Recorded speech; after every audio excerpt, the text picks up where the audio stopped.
تعالوا اوريكم واحد من اجمل الشواطئ اللي موجوده في مرسى مطروح.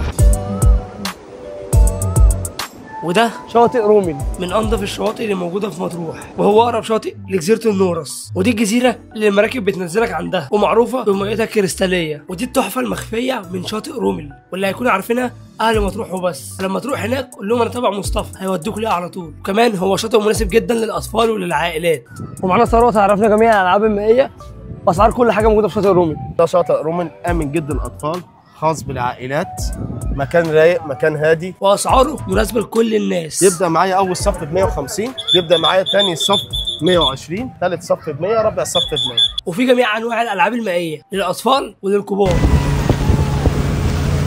البنانه بكام؟ البنانه ب 50 جنيه النفر، دي الكنبه ب 100 جنيه النفر، عندك هنا التنوره ب 100 جنيه النفر. واي حد هيجي هنا لثروت ويقول له مصطفى بس، عشان خاطر مصطفى هنحسبه القعده ب 100، اي قعده ب 100.